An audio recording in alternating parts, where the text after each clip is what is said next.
sixth edition, seventh edition. I given you the Agile book, and I given you one more book also. 5 electronic book I given to you. Right? Agile book, I given you 2 books.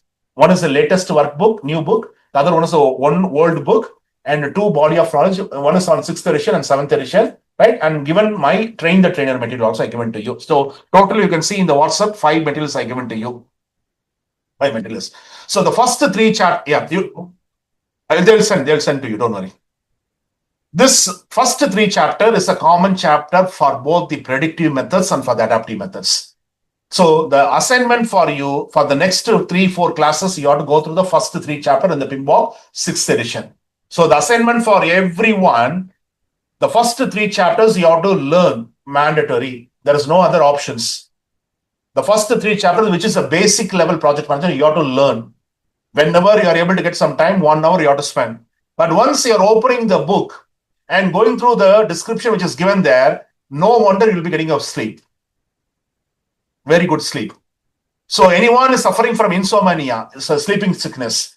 Once you're reading like 3 to 4 pages, you'll be getting automatically sleep. There's no need for you to go for the tablets.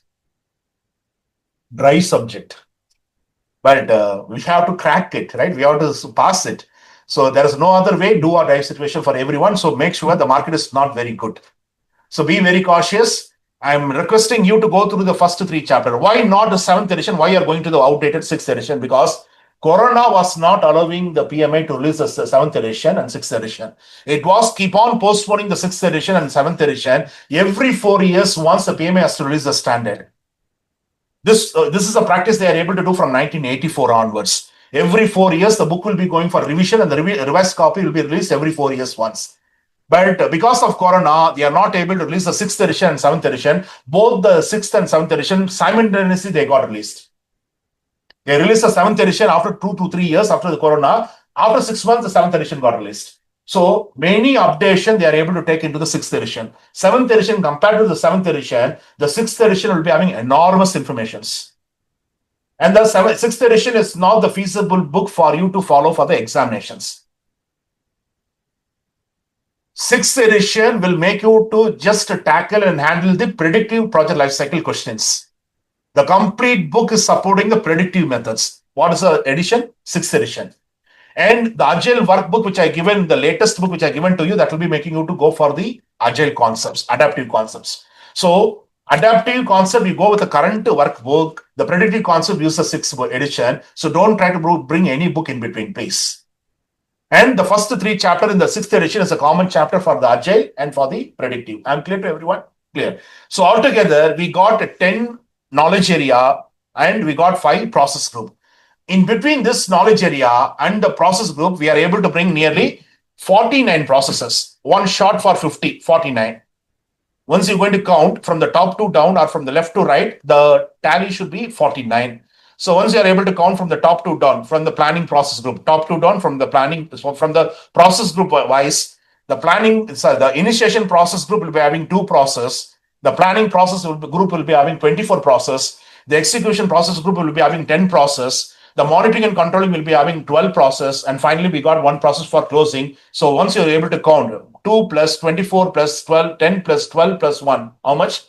2 process from the initiation, 24 process from the planning, 2 process from the initiation, 24 processes total from the planning group. Execution will be having nearly 10 process group, 10 processes. Monitoring and controlling will be having 12 processes. And finally, we got only 1 process to support the closing function. So 2 plus 24 plus 10 plus 12 plus 1 plus how much? 49.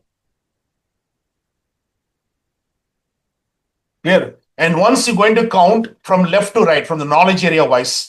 So we got 7 processes in the integration. We got 6 processes in the scope management. We got 6 processes in the schedule management. And we got the 3 processes in the cost management. We got 3 processes in the quality management, right? We got 3 processes in the communication. And we got 6 processes in the resource management. We got 7 processes in the risk management, 3 processes in the procurement. And we got 4 processes in the stakeholder. And altogether, we should be what? 49. So once you're able to count from left to right, or once you're able to count from the top to down, the process number should be 49. So this process are logically subdivided among 10 knowledge area and 5 process group. Am I clear or not to you?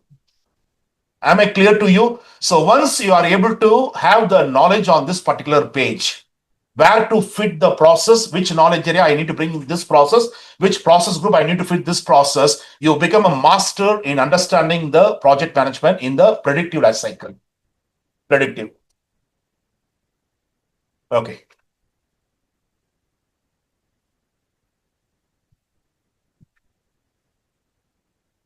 So who's going to take the integration management? Now, the latest 8th edition is not having that much of revisions, but they're going to bring one more topic called artificial intelligence. They're able to bring a topic called artificial intelligence and this knowledge area, project scope management, project schedule management. So they're going to use a name called domain areas, domains. Knowledge area will be called as what? Domain areas. That is the changes they're going to bring. So now we'll be taking the integration management, integration part. Who's responsible for integration? Project manager. Oh, you guys, we are thinking that you are the project manager. You have to integrate everything in the cohesive, right? You become like a manager. You are a coordinator, right? You are like a music conductor. You are an integrator. Everything you have to integrate. So don't try to use your proxies. Integration, the project manager responsibility. So now your extensions will be coming from the scope. Who's going to take care of the scope? Technical team. And who's going to take the schedule? Your planning team, right? Planning team, like junior planner, senior planner, schedulers, controllers. And who will take the cost management? Commercial teams, your commercial managers, your quantity surveyors, your cost estimation engineers, right? They'll take the cost part. And who will take the quality? Your quality managers, quality auditors, quality engineers, quality inspectors, they'll involve in the quality. The resource management is a combination of the human resource and the procurement team. So the human resource, the procurement, the vendor, the contract department, the legal department, they will be taking care for resource management. Communication will be the person responsible for the project, the IT team.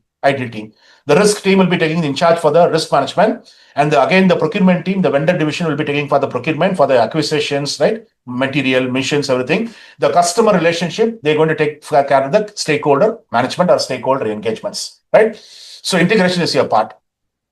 Okay, let me ask you the question. Will you be able to omit any knowledge area or domain area in your project? Can you omit? Can we make omissions? Yes.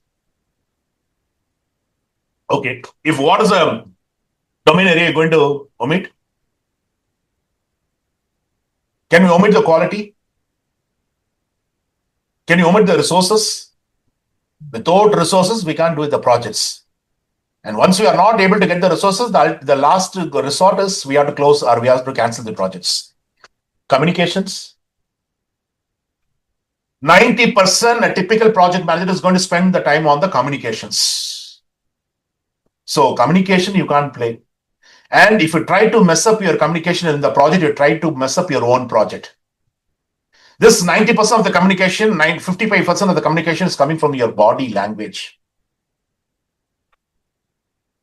Eye contact, eye mirroring is one of your body language. The way you look, depending upon your opponent. Once you're looking a person very keenly, the Arabic culture, they'll say that you are not giving the respect to the elders. Right? Or in the Indian culture, once you're looking the person very keenly, they'll say that why you want to stare at me? You take a nice lesson from Arabic culture and Indian culture and you're going for Europe and you want to listen to the particular person, what he's saying, but you doesn't want to look him. The Arabic culture, the European culture will ask you, you're not having interest what I'm saying. So you ought to know the culture. So eye contact, eye mirroring is one of the important body language. If I'm going to see Kani will take in a different aspect. Maybe my eye contact will be a threat for her. Or it will be a kind of a flirt, or it will be a kind of a concern. So depending upon the audience, your body language is one of the important communications. The way you walk, the way you dress, the way you see, the way you just fold your arms, the body postures, everything will be one of the important communications. So communication is one of the key successful element. Can we omit the risk management? This is a standard form of project. We have to we are repeating and we are able to know the risk. There is no need for us to do the risk domain. One of the team members from the risk team is giving you the advice to you as a PM. Can you take this advice? So what is the benefit once you're able to perform the risk management, and what is the disadvantage you are able to get? What is the pros and cons in not performing the risk management? Huh?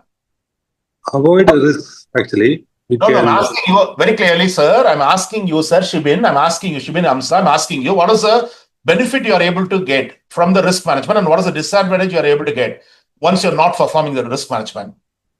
What is the pros and cons if you're not performing the complete risk management domain in your project? What is the benefit and what is the disadvantage? Because the risk is omnipresent. Risk is omnipresent. Everywhere the risk is present. Scope, time, cost, resources, everything, the risk will be impacting. Once you're crossing the road from one end to other end, we may get accident. That is also a risk. And once you're walking in the staircase, if you're not looking the proper stairs, we may break the leg. That is also a risk. And once we are eating the food, if the food got stuck in the food pipe, we are not able to breathe. That also is a risky factors. For what reason everyone is taking the insurance? For the risk. Why the car should be insured? So we are able to expect some risk will be happening in the form of what? Accident. So we are not able to omit the risk. Even if it's a small project or it's a very big project, we have to perform the risk management. The only ultimate benefit what we are able to get once you are omitting the risk management, the money. We are not spending any money for the risk management at all. So that money we can save. We are not bringing the risk managers. We are not bringing the risk owners. We are not bringing the risk action owners. We are not performing any activity which is relevant to the risk management. So completely we are avoiding the risk. So we are able to save the money. But we are able to face a lot of challenges in form of what? Issues. For the risk, for you to manage the risk, you're going to spend in thousands. You're not willing to spend that thousands, you have to spend millions for the issues. Because the risk can give you the positive impact or it will be giving you the negative impact, may or may not. But issues will be giving you what? Only the negative consequences. Risk is yet to occur issues. Issues are already occurred risk. It may rain, that becomes what? Risk. It is already raining outside, that becomes what? Issues. So if you're not performing the risk management, always you need to deal with what? Issues. We don't have a plan. Once we know the particular risk or any kind of risk event is going to impact our project or our business, we are able to take a proactive approach. Right? We'll be spending the money. So there is no skipping process here. Can we skip the procurements? Okay, can we skip the stakeholder engagements? So there is no, right? Someone said yes. Who said yes? Schedule, can we skip the schedule? Because schedule management becomes your heart. It's a circulative system. Anything which you are able to lose, like your cost, your money, your health, you can regain that. The moment which you are able to leave, you are wasting that one, you are not able to get that money, time back. Because time is money. So very clearly, you can't omit the schedule also. Scope. Scope is the only fundamental element for you to move further. Without the scope, you can't do anything. You can't construct your house in the air, or you can't construct a castle in the air. You need to have the scope of the work. For that only, you have to define the task. For that only, you are able to estimate the duration. For that only, you are able to estimate the resources. For that only, you are able to bring the line item cost. And for that only, you are able to find out the risk. For that only, you are able to know whether you got the expertise to work that scope of work, or you need to bring the outsourced contractor to do that work. So scope is a basic and fundamental element. So there's no skipping process. We can't skip or we can omit. So completely all the knowledge area should be performed, right or not, sir? Someone has given some information in the text box. Give me 5 minutes. Okay. Yes, Mr. Shafi, I'll come, sir. Can we skip the knowledge, the process group? So process group, we got 5 process group. Except the monitoring and controlling, remaining process group will be having 2 functions to do. Monitoring and controlling is having 2 functions. Remaining other thing will be having only 1 function to do.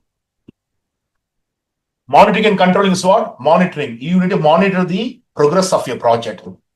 The health condition of the project, you should monitor daily basis. If it is not aligning with the track, it's deviated from the track, you need to take a control measure to align back to the track. That is the control measures, controlling. So monitoring and controlling, you have to perform two functions. Remaining other process group, you can do only one function. Initiation means you have to do the initiation. Planning means you have to involve in planning. Execution means what all the plans you plan, you have to execute the plans. Closing means you have to close the phase or you have to close the project, right or not? It can be proper closure or it can be incomplete closure, you have to close that. Okay. Now the project is going for an improper closure. The client is stopping the projects. Now, your sponsor is asking you to omit the complete closing process group. We got one process to complete. That process. What is the process? Close project or phase. 4.7. For you to perform that process or close down that process group, we have to perform one process, 4.7, close project or phase. What is the phase? Mini project. Mini project. So can we omit the 4.7? No, don't try to waste your time. Go and concentrate on other business. Can we do that? Can we do that? Can we omit the complete closing process group? Already we spent a lot of money. No. Why no? Why no? Why no? Why there is a big no? Most of your administrative work, most of the clerical work, you need to do only in the closing stage. It's a very hectic stage for everyone, for you to collect the complete success and failure stories. All the lessons learned register where you're going to collect in the closing stage. All the records which you collected should be properly archived and properly indexed. Where are you going to do this? Where you are able to write your final reports. Where you are able to conduct your meeting with the customer, the last meeting, closing. Where you will be having a meeting with your team members, lessons learned meetings in the closing. Where, which stage of the project you're advising the accounts to close the company bank account, which was open for this project in the closing. So very clearly, all the lessons which are able to collect from the project from the first day till last day, you're able to collect in the closing process group or close project or close phase process. So there is no omission of the process group. No omissions. No omissions. Can we omit any processes which is logically subdivided among the process group and the knowledge area? Can we omit any process in the risk management? Bear with me because this is a very main thing we're going to complete. So there is no process to support the initiation from the risk management. There are 5 processes from the planning area that supports the planning functions from the risk management. From the risk management, there is one process to support the execution, 11.6, and there is one process, 11.7, supporting the monitoring and closing function, and there is no process to support the closing function from the risk management. So altogether, we got 7 processes. So it's mandatory for us to run all the 7 processes, or we can skip any process under risk management. Right? Can we skip any process here? 11.1, plan risk management. What is the output you are able to get? This is the process, right? You have to put some input, you have to get some output. So what is the output you are able to get? 11.1, plan risk management plan. Why the risk management plan has to come as output? Because it has to serve the guideline for our remaining process. It's a mother document. It's a product roadmap. So you can't search the guideline for operating the risk management in the schedule management plan. Schedule management plan will be nourishing its own process. How to define the task, how to set the milestone, how to sequence the task, how to develop the schedule, how to estimate the duration, how to control the schedule. It's going to give the guideline for its own process. So each and every process will be having its own management plan, right or not, sir? So risk management plan is a mother document that will be specifying how to perform the risk identification, how to perform the qualitative risk assessment, how to perform the quantitative risk assessment, how to plan the responses, and who will be the person to implement the responses, and who will be the person to monitor the responses and close the risk. Systematically. So now, without performing the risk identification, you are not able to do any kind of qualitative assessment or quantitative assessments. Without doing the thorough assessment, you are not able to properly plan the responses. Right? Thoroughly you have to assess. For what you're going to assess? Whether the risk is high impacting risk, high probability risk, low probability, high probability, medium probability. So high probability means you are able to plan the responses accordingly. I do not, sir. There is a high probability of rain after 2 days. You got this particular trigger from the weather forecast, from the meteorological department. High probability. Heavy pour down with the thunderstorms. What is the response you're going to plan? You have to respond to this risk, right? Don't send your child for the school. And you also don't go to the work, stay indoors. That is the response. If you are staying in the indoors, see that you got the food provisions. If you are not getting the food provision, go to the supermarket, grocery, buy the food provision, keep in adequate stock. That is the response. Or if you kept your car in the basement, take your car and keep in the plain surface. That is the response. If at all there is a need for you to go outside, take the umbrella and go. That is the response. You can come with many responses, right? If you know the probability is high and the impact also is very huge, you can plan many responses, right? So 11.3 and 11.4, you are able to do the assessment on the risk you identified. One assessment is a numerical assessment, the other assessment is a non-numerical. Non-numerical is qualitative and numerical is quantitative. The qualitative assessment, you are able to know the probability of the risk even, and you are able to know the impact. Impact is a negative impact or positive impact. Where it is impacted, scope is impacted, time is impacted, material is impacted, material delivery is impacted. So you are able to know the impact. Based on the probability and the impact assessment, you are able to rank the risk events, low, medium, and high. On what basis you are giving the low, medium, and high? Sir, this risk will be happening in the last year of our project. Our project will be running from now 5 years. This risk will be happening in the 5th year beginning. Why I need to worry at that particular risk? Once I'm coming very near to that risk, I'll be planning the responses accordingly. So let me put this one as a low rank. Any risk which is going to impact me, any risk condition which is going to impact me near future, after 1 month or 2 months, I need to plan the responses for that risk. I'm going to rank that one as what? High. Between this, you are able to place as a medium or moderate. Right or not? So you are able to do the risk assessment to the individual risk level in the 11.3. But in 11.4, you are able to do the quantitative assessment combining all the risk events. If all the risk events are combined, what is the total effect to the project? How many days you are able to lose? And what is the extra money you need to have if the risk impact is going to happen? Right or not, sir? So one is numerical, the other one is what? Non-numerical. Why we have to give the ranking to the risk, medium, low, and high? We are able to get the focus. Because we got thousands of risks registered in the risk register, we can't focus all the risk at a single glance.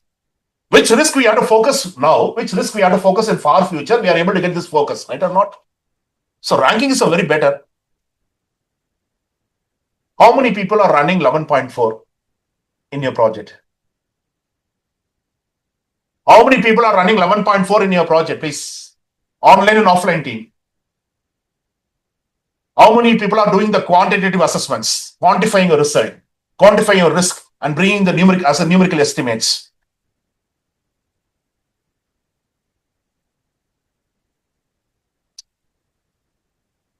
How many people are doing 11.4 and 11.3?